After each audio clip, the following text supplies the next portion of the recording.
Bethany Webster talks a lot about the mother wound. She's like the original phrase coiner. And she goes through a few different aspects of it. First of all, she talks about cultural inheritance, about the outdated patriarchy, which is maladaptive and dysfunctional. We inherit patterns that are self-limiting and self-sabotaging, and they're cultural, spiritual, and planetary.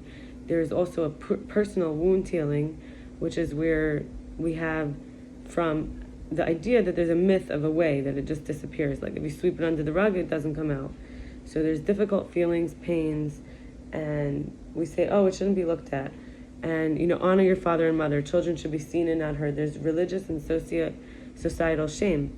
We also have the body image, relationship, and weight issues. We see them and we kind of receive them from our mothers. That women are less than or not enough. And this is a patriarchy we can get enmeshed in. With our mothers carrying the burdens as our own, their burdens as our own.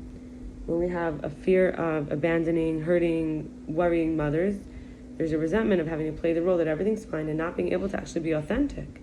It intersects with relationships with fathers, siblings, and it's true that our mothers, she did her best and supported us, helped me, supported me. And it's also true that she hurt me and caused me lots of suffering. That's how we relieve the guilt. And our feelings are valid and real, and we don't have to cut ourselves off or devalue ourselves.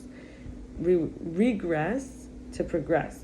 Whether we're the rebel, whether you identify as, or I identify as a rebel, a loner, people pleaser, the clown, these roles, they kept us safe, but currently they become barriers to development, to the truth, to connection, to happiness, to fulfillment. When we're an adult woman, or man probably, this is all applicable to, we have an initiation to rinse, to shine our giftedness, to claim our truth after leaving these compensations. And something that comes up for us, for example, was like my mother not trusting men or women for different reasons, because there's this myth that Bethany Webster shares. Mothers and daughters are best friends, perfect family, doing vacations, activities, meals together, and if not, you're not good enough. And this relationship with mother is a blueprint for how we're going to relate to our partners, the world, ourselves, friends, the potential, etc. And patriarchy is like power over. It's homophobia, racism, and it's dependent, feeling flawed, wrong, comparing, competitive, craving approval. It's a fabric of maternal less than, and we are intergenerational change agents when we look at this. The passed down oppression of inheriting disempowerment, and as resistance, always being told constantly we're ungrateful or we don't deserve it, or being treated like a scapegoat or a black sheep. It's not about blaming our mothers, it's about us stepping into ourselves and liberating ourselves from shame and dimming our light and discarding the self-oppression. When we're powerless as children, we didn't have the options or a way out. We were victimized by our mothers. Guilt doesn't mean we're doing anything wrong or that we're a bad person. It's an old reinforcement of the ways we were told to be by our family, our society, and our school, our government, community. Learning to be the authority of ourselves in all of our own meaningful ways. It's so valuable to see where we have dissonance. The places we took on, for example, our mother's beliefs, even though they aren't really ours, even if we're not aware that we're playing these overt or covert messages out.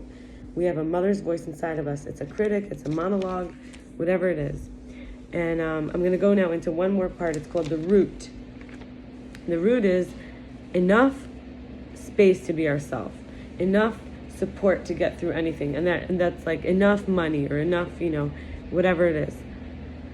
So space is like connection. Space is like room, and support is like connection. So it has effects on all organized relationships and dynamics.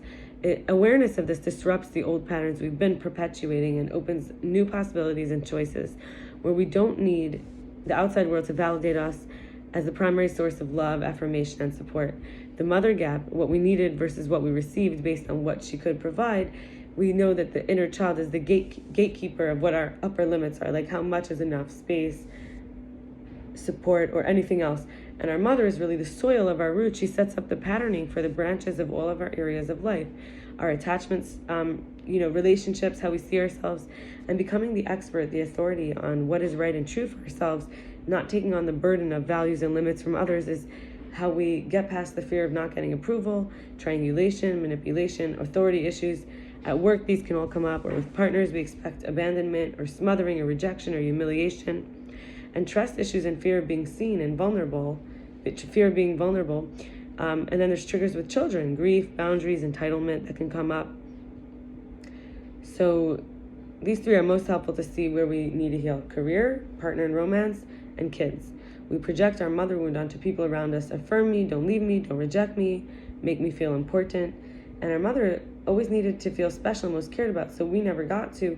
It can lead to jealousy, fragility, feeling unfulfilled, disconnection.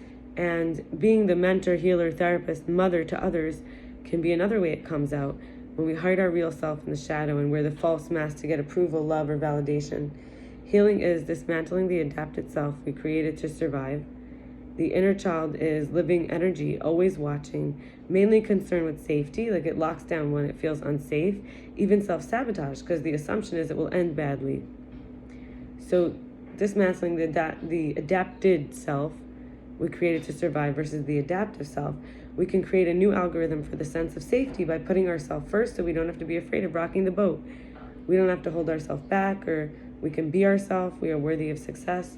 Instead of the invisible fence, that the invisible fence, we dissolve it as the inner child bonds with us as the primary source of attachment, being beyond the maternal horizon into our own internal landscape. The inner child trusts us as an inner mother, and rather than an outer mother, and standing up for what we know is right.